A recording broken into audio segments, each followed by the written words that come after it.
ANC reporter Moloko Moloto is at Nasrec with the latest for us. Moloko, obviously it's been a huge weekend of deliberations of the African National Congress. We're expecting that a conclusion later on this afternoon. But significant outcomes, highlights for you. I know we've been running with us just some of the report back from the subcommittees, but something tangible that we can walk away with here. Where are we at? What's the status?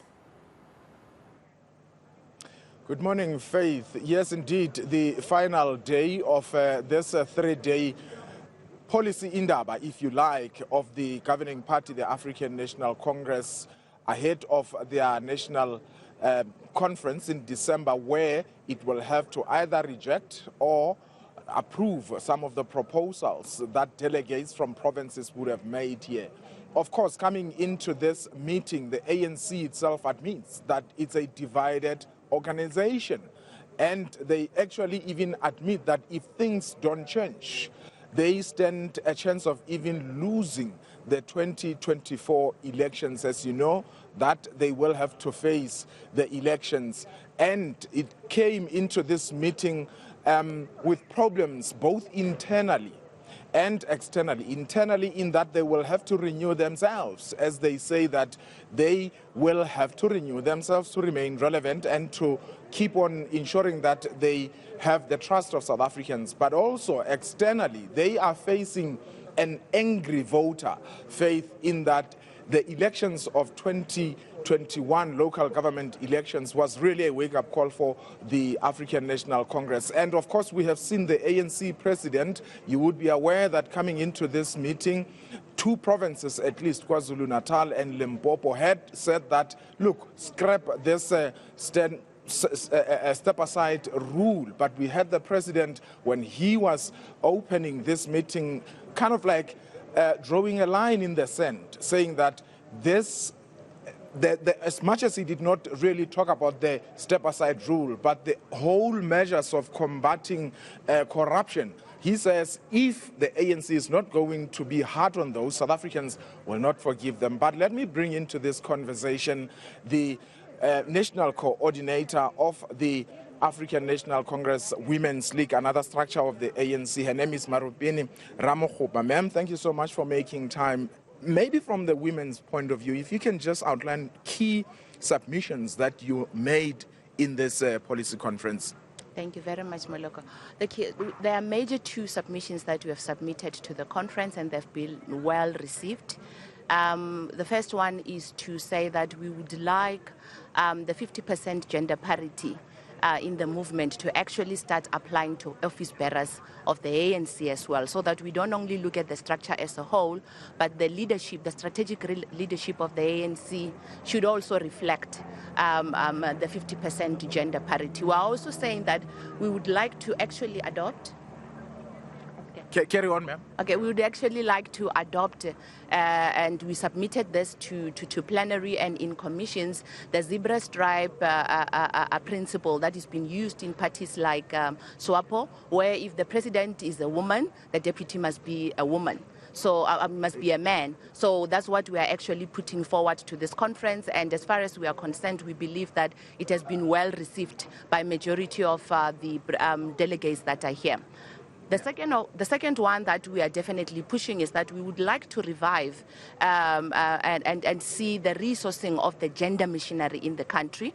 And we are saying that as much as it has been there, we don't think that it has been working as it should. Therefore, we call for the re-establishment of the Office of Status of Women in key strategic offices of the country. First of all, it must be located in the President's office, then in Premier's offices, and also in Mayor's offices. And annually, we would like to have status of women report, whereby we would hear what are the statistics and what are the plans to actually resolve issues of gender-based violence, employment equity, and general issues of gender in society. Yeah, but currently we have a ministry dealing with issues of women, children, and people living with disability located in the presidency. Is this perhaps a vote of no confidence in that ministry?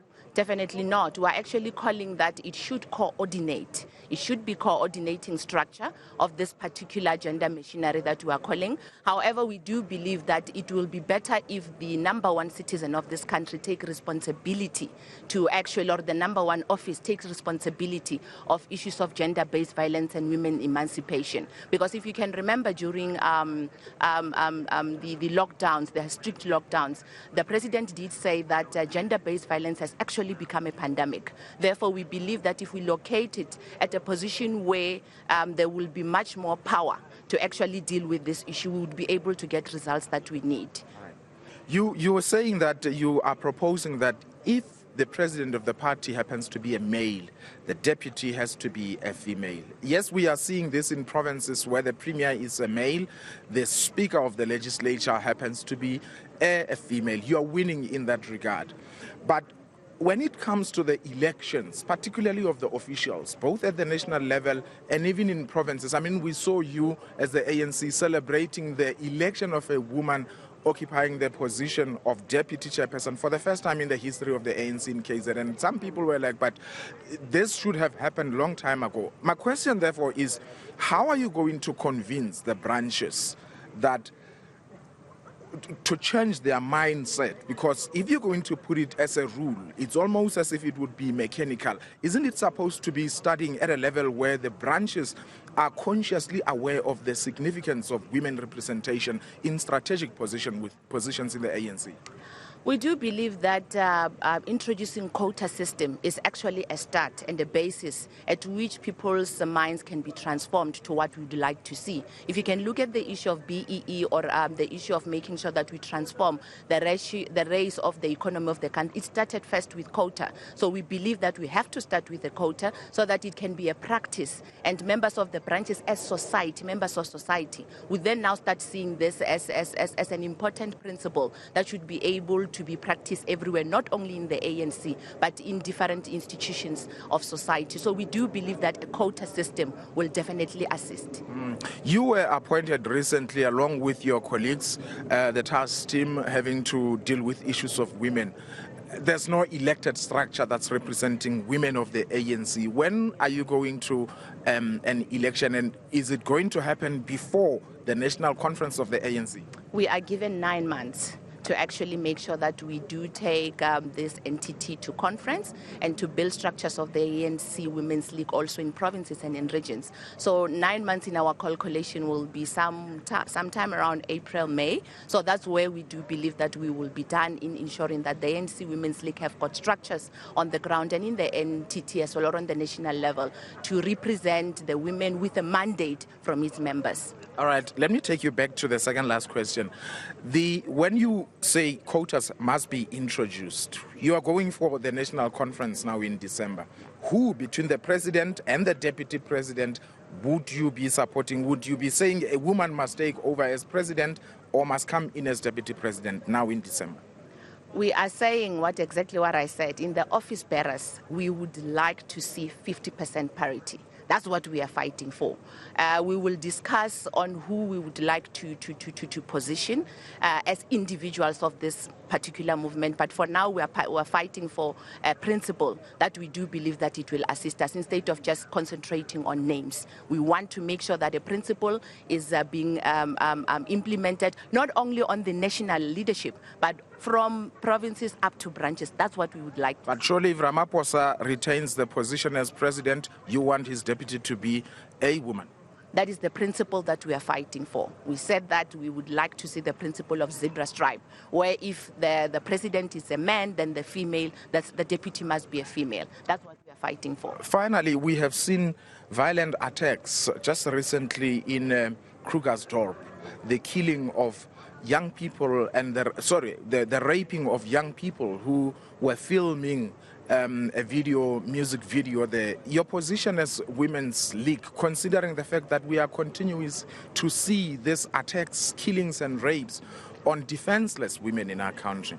This is the reason that we believe that the Office of Status of Women need to be re-established, and the gender machinery need to be re-established again to deal with these issues, because we don't only want to react by going to court to call for people to be arrested, but we want society to be ready and the machinery to be very to be oiled, so that this kind of situation should actually come to an end. Maropine Ramakgopa, thanks very much for your time. We appreciate. Well, Faith, it's going to be a tall order for the women if you consider the fact that in the history of the ANC, initially women were not even allowed to be members. Actually, it was only in 1943 that policy was actually scrapped, wherein women before that were only allowed to be supporters of members. In other words, women were only allowed to support men in the ANC, and an irony really, considering the fact that powerful women such as Charlotte Maxeke were there when the ANC itself was founded, and they have always been in the forefront.